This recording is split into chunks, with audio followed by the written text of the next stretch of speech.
Everyone, कसे आहात friend? मजेत आहात ना? आम्ही पण मजेत आहोत फ्रेंड्स. मी आले आहे गावी. माझं काम होतं वैयक्तिक आणि सगळी कामं झालेली आहे 2 दिवस लागून. माझी नणंद आणि मी अशी दोघे जण आम्ही गावी आलेलो आहोत. तर आता आम्ही उद्या निघणार आहोत. 2-3 दिवसात सगळी कामं आवरलेली आहे. मी माझ्या गावच्या घरामध्ये आहे. मस्त असं कामं पण झालेली आहे, एन्जॉय पण केलेलं आहे. खूप बरं वाटलं. खूप थकलेली आहे, पूर्ण दिवस कामं करून आलेली आहे. आज मी कुडाळला गेलेली आहे, काल मालवणला गेलेलो होतो, परवाच्या दिवस मालवणला गेलेलो होतो. सर्व कामं झालेली आहे मनसोक्त.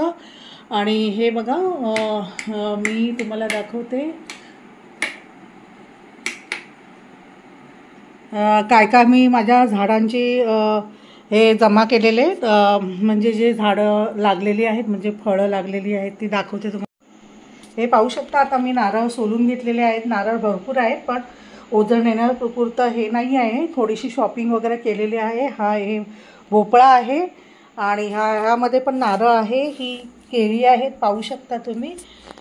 आणि ही सगळं घरगुतीच आहे. माझ्या घरातच माझ्या परड्यामध्ये हे झालेलं आहे. हे बघा, आंबे अजून म्हणजे जे होते थोडेसे ते मी काढलेले आहे. छोटंसं आंब्याचं झाड आहे, कलमी, छोटंसं 2-3 वर्षाचं. त्याला एवढे आंबे लागलेले आहेत. हे चिकू आहेत आणि बराच असा फ्रीजमध्ये पण भाज्या मी ठेवलेल्या आहेत नेण्यासाठी. तसं झालेलं आहे. आणि बाकीचे नारळ आहेत ना, नारळाचे जे काढलेले आहेत नारळ ना, ते मी नंतर नेक्स्ट टाईमला घेऊन जाणार आहे, कारण ट्रेनची तिकीट असल्यामुळे आणि खूप म्हणजे ओझं जमत नाही आहे. आपण आपली गाडी किंवा लक्झरी असली ना तर टाकून नेऊ शकतो, पण ठराविक गोष्टी मी घेऊन जाणार आहे.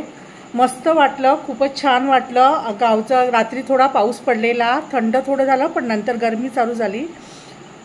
आणि गरमी थोडी आहे, पण आमचं स्लॅबचं घर असल्यामुळे गरमी थोडी जाणवत नाही. वर पण मजला असल्यामुळे थोडी गरमी कमी जाणवते. पण आता बघा, आता पण घाम येत आहे. पण AC लावून काही फायदा नाही आहे, कारण आपण ठराविक वेळातच येत असतो. जेव्हा आपण इथे स्थायिक असतो तेव्हा AC वगैरे ठीक आहे, किंवा कूलर ठीक आहे. कूलर मी घेऊन येईन नेक्स्ट टाईमपासून, कारण मला गरमी जाणवलेली आहे. आता तर एप्रिल महिना आहे, पण मेमध्ये गरमी असते तिथे, पण आम्हाला इथे जाणवत नाही. माझ्या मोठे मोठे विंडो आहेत, हे बघा, पाहू शकता. आणि त्याला मी अशी जाळी लावून घेतलेली आहे. रात्रभर मी जाळी अशीच ओपन असते, फक्त मी पडदे लावून घेते, त्यामुळे आम्हाला एवढी गरमी जाणवत नाही आहे.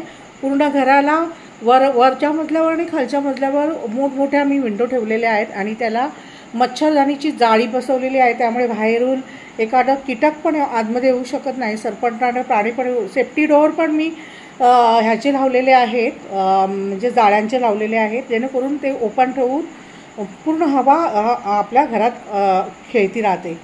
त्यामुळे खूप बरं वाटतं. थोडं 2-3 दिवसच मिळाल्यामुळे खूप जरा त्रासदायक झालेलं आहे. कामं पण आवरलेली आहेत, पण त्रासदायक जरा आराम नाही. थोडं रात्रीचं आपलं अनोळखी जागा असल्यामुळे थोडी पटकन झोप येत नाही, त्यामुळे त्रासदायकच असतं. जेव्हा आपण 8-15 दिवस राहतो ना घरात, तेव्हा आपल्याला मग सवय लागून जाते. बघा, मग मी किती थकलेली आहे. सकाळपासून भरपूर कामं केलेली आहे. 2 दिवस तर माझं वरचा मजला खाली मजला असं साफसफाई करण्यात वेळ गेला फ्रेंड्स. पण खूप मजा आली. आपल्या घरात करायला काही लाज वाटत नाही आहे आणि बरं वाटतं जरा. तर मस्त. आत्ता मी मुंबईला गेल्यानंतर उद्या मी रेसिपी सुरुवात करणार आहे.